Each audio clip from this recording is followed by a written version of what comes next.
Selamat pagi Mas Pras. Nah, kita ketemu lagi. Ini kan kalau di masyarakat termasuk saya sendiri kan menganggapnya bahwa Raja Majapahit terakhir adalah Brawijaya V. Apakah hal tersebut itu benar atau Mas Pras bisa ceritakan tentang masalah raja-raja di Majapahit tersebut? Monggo Mas Pras. Terima kasih. Selamat pagi juga Pak Satrio sekalian.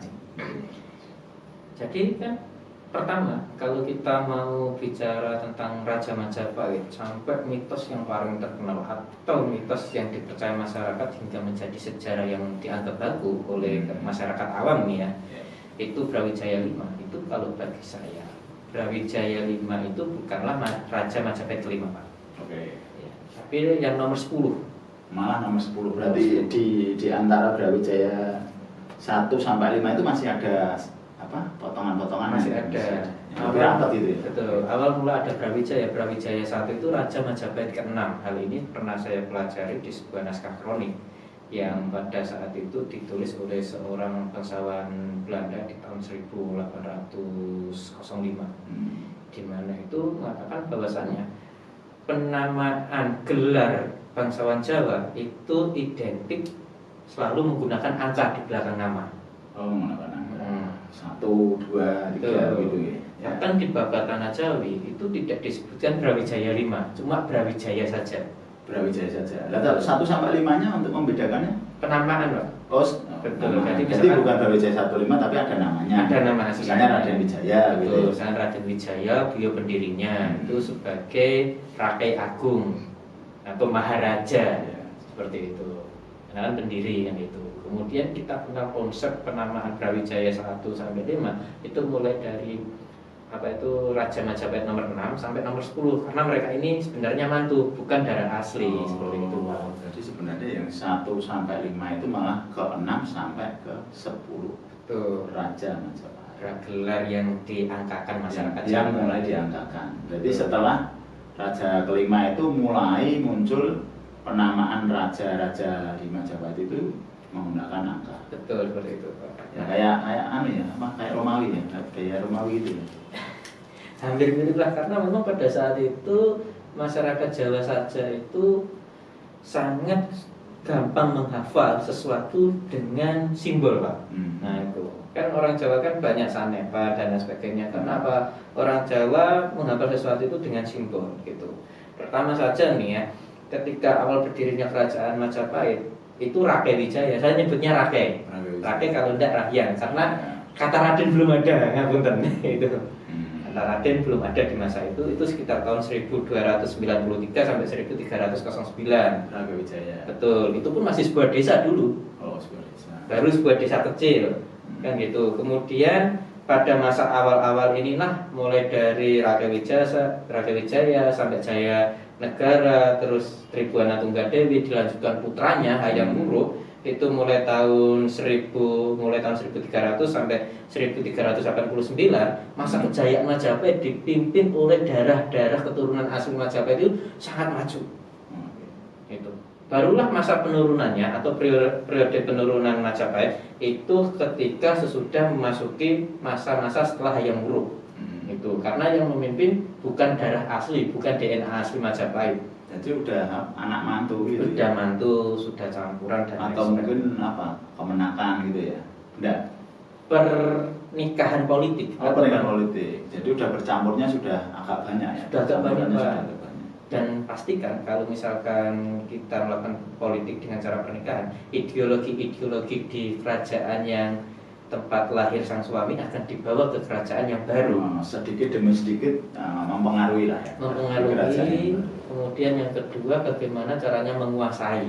Nah gitu. Karena bagaimanapun dia kayak konflik anak dan menantu lah ya. Betul. Nah, dipengaruhi. Betul. Kemudian masuk ke masa pertengahan, yaitu setelah pimpinan Hayam Wuruk yang kerajaan Majapahit sedikit demi sedikit mengalami penurunan. Masih belum punah ini. Cuma mengalami penurunan saja. Yaitu di masa Wikramawardhana sampai masa Bri Pandan Salas. Nah itu di tahun 1400-an itu. 1400. terus. Nah itu masa-masa penurunan Majapahit. Kemudian kita kenal nih lahir sosok dengan nama 1400 Saka atau 1478 Masehi yang paling terkenal mitosnya Brawijaya V. Itu sampai ke apa ya, kan Raden Patah itu. Setelah itu Raden Patah itu ada jeda berapa tahun Mas, itu kan cuma sebentar ya. Sebentar, karena gini Pak, sebenarnya Demak sama Majapahit itu tidak pernah bermusuhan. Justru yang musuhan yang perang itu Kediri sama Demak, seperti itu Pak. Itu di tahun 1400. Jadinya maksud saya gitu, dia agak berdampingan ya. Berdampingan ya. Jadi saya selama tahun-tahun di mana raja yang ke-6 sampai ke-10 itu Demak juga masih berdiri, masih berdiri maksudnya begitu kira-kira. Betul. Dan Demak itu di bawah pemerintahan vassal Majapahit. Jadi Majapahit itu kaisar. Di bawah kaisar itu ada raja-raja.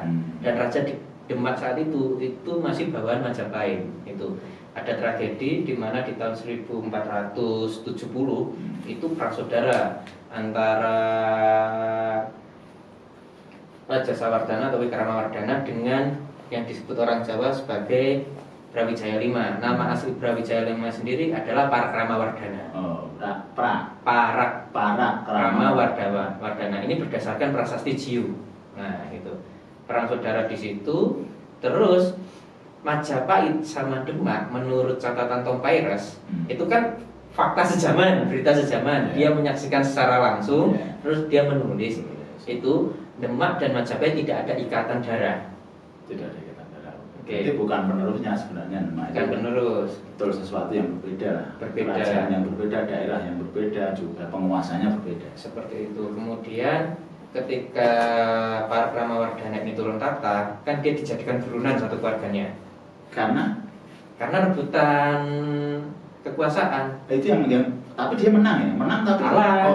Makanya dia diburu. Iya, yang darah aslinya Wikramawardhana ini kan darah asli, keturunan asli. Itu menuntut haknya. Saya sebagai keturunan asli Majapahit seharusnya saya yang naik tahta. Kan gitu. Saya darah aslinya. Karena dia pun juga nggak salah melakukan kudeta negara. Karena dia melihat selama dipimpin generasi yang bukan darah asli Majapahit itu Majapahit mengalami kemunduran. Nah sekarang siapa Pak yang terima kalau negaranya yang harusnya maju, yang dulunya maju, dikenal terkuat sampai prasasti catatan-catatan di Cina saja mengagumi Majapahit. Apalagi di era Ayam Wuruk bisa menjadi pimpinan semua negara Federasi Nusantara Sabang sampai Australia, nggak tanggung-tanggung. Dan itu terus dipimpin raja-raja yang bukan darah aslinya malah mengalami kemunduran. Siapa yang terima? Saya pun kalau ada di posisinya tentu nggak terima. Dia melakukan kudeta. Kemudian Parakramawardhana ini menemui anaknya yang saat itu belum menjabat menjadi raja. Anaknya yang belum menjadi raja. Betul. Anaknya siapa namanya? Tahu Mas? Anaknya itu lahir dari rahim Tubexian, merupakan keturunan Cina. Itu. Nama Cinanya nggak tahu, tapi kita kenal sebagai Raden Patah. Nah, mohon maaf sama nama Cinanya nggak tahu. Nama Cinanya nggak tahu. Oke. Kan Raden Patah itu ibu kandungnya itu seorang orang Cina, Tiongkok. Jadi bukan Ratu Campa kan gitu. Tapi Tiongkok. Yang Ratu Campa itu Raden Gugur. Ini bisa. Yang Ratu Campa ada loh Mas, ada sumber sejarahnya. Ada lengkap Pak. Kalau Raden Gugur saya temukan di catatan oleh orang Prancis tahun 1530. Catatan Prancis itu yang dilahirkan oleh ibu dari Campa. Ada Campa. Uja. Itu kan sebenarnya kalau Campa kan Arya Palembang, Retno Pembayun, Handayaningrat sama Raden Gugur. Tapi kalau Raden Patah itu dari Cina. Handayaningrat itu yang ini. Pengging. Itu kan kalau Raden Patah dari Cina Tubexia. Atau Ciu Baci gitu kalau masyarakat kenal. Nah, kemudian Raden Patah kan ingin menjadi raja di Demak, akhirnya minta bantuan sang ayah. Sebentar, ini tadi kan belum selesai yang Parakramawardhana ini mau dikodeta sama. Sudah dikodeta itu. Oh ini sudah sama Wikramawardhana sudah. Kan lari Parakrama. Melarikan diri dia, dikejar sama Wikramawardhana. Terus dalam pelariannya ini. Dalam pelarian mereka menemui anaknya yang di Demak, tapi belum jadi pemimpin. Akhirnya terjadilah sebuah kerjasama. Bagaimana cara menguasai kepolitikan Demak dan lain sebagainya tanpa adanya pertumpahan darah. Seperti seperti itu. Kurang Oke, lebihnya oke. ya. Berarti anaknya yang di Demak ini meminta nasihat lah istilahnya sama ayahnya. Betul, seperti itu. Bagaimana sih caranya biar kita bisa menguasai kerajaan tapi tanpa peperangan? Kan dulu kan apa itu namanya kan Brawijaya V atau Pakramawardhana terkenal dengan ahli strategi. Itu. Terkenal dengan pikirannya yang cerdas. Bahkan dia bisa mengalahkan daerah Kediri hanya dengan satu orang. Itu lewat pertanian, pemahaman konsep, ideologi dan lain sebagainya. Jadi politik masa itu ngeri-ngerinya. Sebenarnya kental lah ya, nuansa politiknya sangat kental lah. Nah kemudian di Rana Wijaya kan tahu kalau Pakramawardhana kan ke Demak. Namun tadi ada salah penyebutannya nama yang asli Rana Wijaya atau Dia Wijaya itu. Oh Dia Wijaya, oke. Dia Wijaya. Jadi bukan Wikramawardhana tetapi Wikramawardhana setelahnya Ratu Sugita. Setelahnya Ratu Sugita. Jadi, nah Rana Wijaya inilah kemudian mengejar Pakramawardhana, tapi dihalau oleh kerajaan Demak. Terjadilah perang antara Demak dan Kediri. Taunya orang-orang Demak nyerangnya Majapahit seperti itu, Pak. Nah, kenapa saya bisa berkomentar seperti ini atau berpendapat seperti ini? Kenyataannya saja banyak kok arkeologi kita, filolog kita, sastra kesejarahan sejarah kita, budaya sejarah masih bingung menentukan di mana letak istana Majapahit. Karena apa? Setiap raja kan berpindah. Pastinya istana agungnya, pusat pemerintahan juga berpindah. Ya sekarang aja misalnya kita pindah berapa kali ibu kota Indonesia itu baru merdeka 70-an tahun ya kira-kira.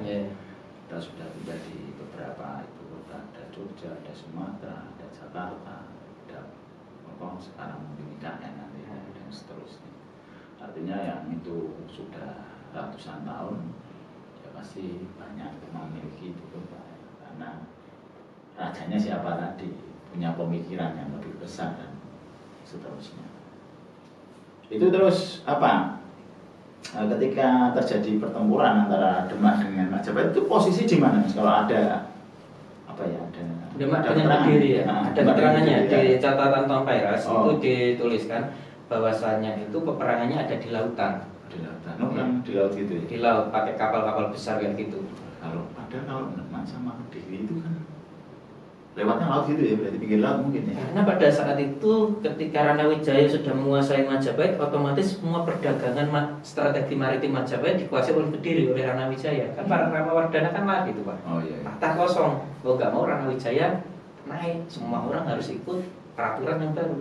Iya. Dan disitulah ketika pimpinan daerah asli Majapahit memimpin tanah leluhurnya,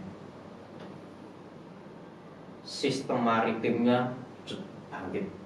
Yang tadinya direndahkan sama negara lain, sekarang negara lain menyeganinya kembali. Terus tidak terkalahkan ketika peperangan samudra lawan kerajaan mana. Karena memang Rana Wijaya ini sejak kecil sudah dilatih oleh para patih-patihnya yang setingkat dengan Laksamana Angkatan Laut di zaman kita sekarang. Kalau Demak itu kan jadi negara maritim kan mungkin dekat ya, karena dia pesisir ya, letaknya. Tapi kalau untuk apa Kediri, dia harus ke Tuban dulu. Ke Tuban ya, jadi dia di apa namanya Pelabuhan Tuban ya, karena Pelabuhan Tuban cukup terkenal ya. Betul. Secara sejarah dia cukup Rembang, Tuban. Berarti dia ke sana dulu agak jauh lah. Betul. Angkatan lautnya berada di sana ya. Dan sampai saya ini terkenal juga sebagai negeri apa? Bahari. Masih terkenal. Nah, kemudian kan setelah Pakramawardhana ini meninggal, terputuslah gelar Brawijaya. Karena Rana Wijaya kembali ke gelar Rakai atau Sang Hyang Rakyat. Berarti kembali ke nama yang diberikan tidak memakai angka tadi. Betul. Itu. Oh gitu. Ya, terus lanjut. Nah, kemudian Pakramawardhana ini sudah membantu anaknya naik tata. Dia sempat izin ke anaknya bahwasanya dia ingin membuang semua keduniawiannya. Gitu. Ada Topo Mandito misalnya. Topo Mandito. Dan itu perjalanan nggak instan, Pak. Dia dikatakan di Prahyangan naskah Serat Demak Nagari itu ditulis tahun 1570. Meskipun era-era Mataram baru ada, tapi era Pajang kan itu masih 1570. Nah, di situ dikatakan bahwasanya perjalanan para Pramawardhana itu disertai dengan 1.000 orang. 1.000 orang. Waktu mau Topo Mandita itu. Betul. Dan diantar dengan 1.000 orang banyak. Banyak. Dia membawa sekitar 300 lembu, 200 kambing, gitu. Dan dia perjalanannya itu dikatakan memutari tanah Jawa. Itu kayak apa ya? Kayak pelepasan ya itu. Pelepasan seorang raja besar. Iya. Nah, terus sampai ke Gunung Lawu itu tahun 1481. Jadi mulai tahun 1479 sampai 1481 baru sampai ke Giri Katong. Namanya dulu bukan Lawu, Lawu belum ada. Giri Katong. Itu. Setelah dia Giri Katong, di sana dia hanya belajar ke seorang resi. Nama resinya Rajak Wesi. Jadi setelah sampai dia berburu ke seorang resi. Dan nama Rajak Wesi itu kan nama gelar. Nama gelar yang diberikan oleh seorang kerajaan kepada seorang resi yang paham bagaimana konsep pelepasan kehidupan. Jadi mau melepaskan itu ada pembimbingnya. Ada pembimbing. Resi tadi yang memahami tentang konsep-konsep tersebut. Kemudian Resi Rajak Wesi memberikannya sebuah naskah serat kitab lah, kita bilang dipelajari di bawah kaki Gunung Lawu yang sampai sekarang itu desanya dikenal dengan Babar. Babar ya. Salah satu tuna itu namanya Babar.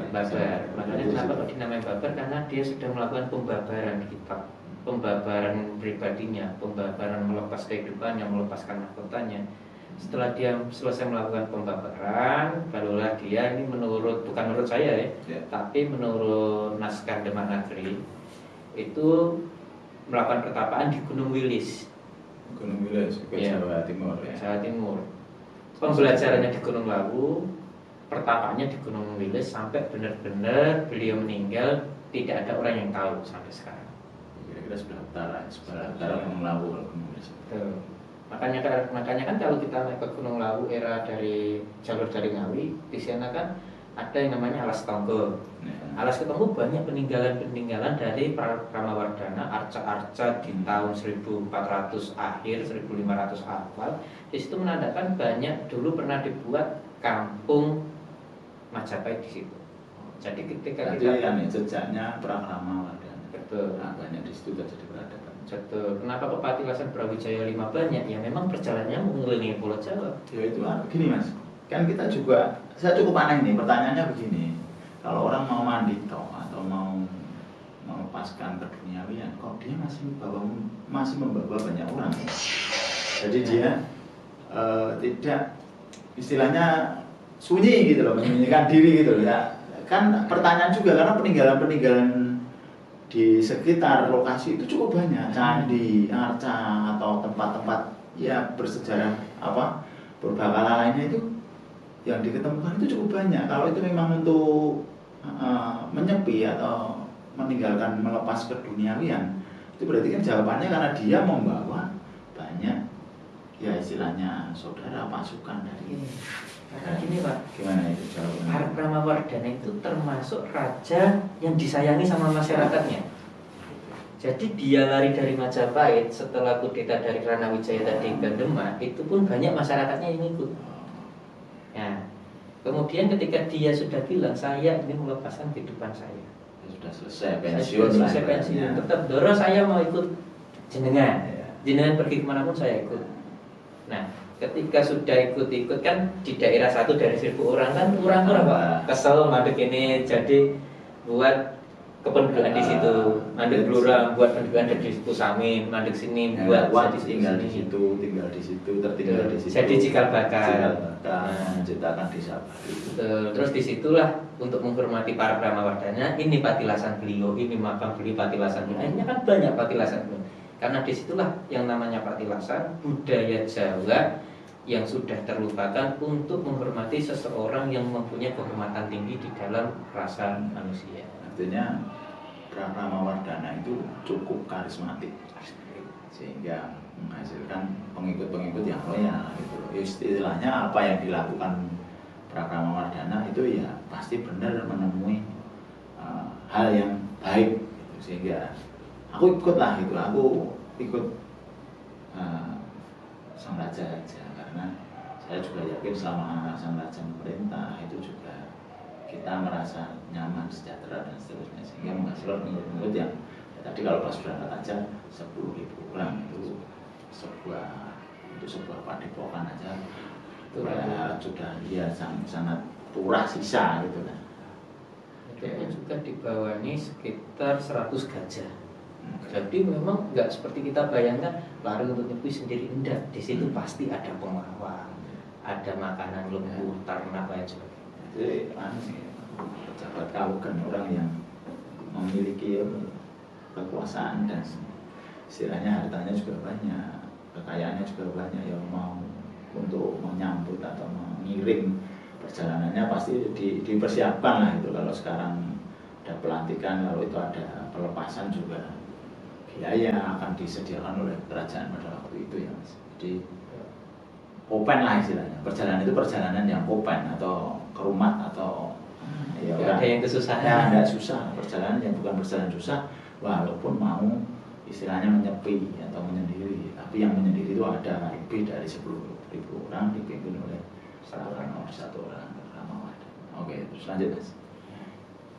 Kemudian ketika perjalanan melakukan penyebuhan, terbentuklah desa-desa kecil dan desa-desa ini cikal bakal. Jadi misalkan saya dengar, Mas di sana ada desa yang mengeklaim saya keturunan asli Majapahit, kan itu. Ya. Saya oke-oke aja, karena apa? Memang pada dasarnya sesuai dengan peta perjalanan.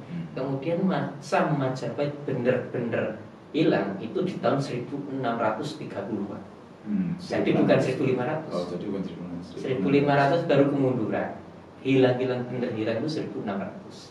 Artinya jika tahun 1600 bener-bener hilang, di tahun awal 1700 itu masih ada nama samar-samar, nama yang sama, desa yang samar dan seterusnya. Intinya Majapahit kalau bagi saya tidak pernah hilang, tidak pernah lenyap dari muka bumi. Yang hanya hilang itu ingatan dari keturunannya, ingatan dari wangsa-wangsa. Itu dia hanya melebur gitu atau bagaimana itu? Kalau dianggap melebur kan kurang tepat ya Pak ya. Jadi kalau menurut saya itu dia dihilangkan dari ingatan generasi penerusnya. Memang sengaja ada yang menghilangkan Majapahit dari generasi penerusnya, mengatakan Majapahit hilang, Majapahit hancur, Majapahit katanya tak terkalahkan kok lenyap. Kalau misalkan lenyap, nggak mungkin ada peninggalannya, nggak mungkin ada naskahnya. Artinya apa? Diduduki lah ya, pasti akan diduduki, bekasnya akan diduduki. Naskah-naskah dan peninggalan-peninggalan berupa candi yang masih terendam itu bukanlah lenyap, tapi mereka itu barang-barang itu sedang berjuang untuk membuktikan bahwasanya ayah ibu mereka, kakek nenek mereka itu tidak hilang dari muka bumi. Kalau sekarang nggak ada yang hilang, sudah habis lah. Cuma secara politis itu dijadikan sebuah cerita atau kisah atau sejarah yang pelan-pelan bahwa Majapahit itu banyak. Terus ini Pak, saya mau tanya, kita kan hidup di Indonesia, 200 tahun yang akan datang, kan keturunan Bapak ya. Nanti pun ada sebuah politik, ada sebuah cara yang berangsur-angsur mendidik warganya untuk menghilangkan Indonesia secara pelan-pelan. Seperti itu, sama kehidupan kita nanti dunianya tidak ada habisnya seperti itu. Ya namanya politik ya, atau kepentingan terhadap perekonomian yang ujung dari politik tersebut adalah keuangan tadi. Makanya perseteruan atau untuk memperjuangkan itu ya sampai melenyapkan sebuah dinasti, negara dan seterusnya.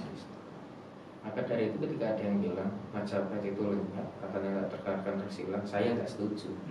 Karena apa? Majapahit akan ada di ingatan saya, di anak-anak saya, dan saya bisa membuktikan Majapahit gak hilang karena apa? Peninggalannya masih banyak, bisa dipelajari naskahnya, sistemnya lain sebagainya.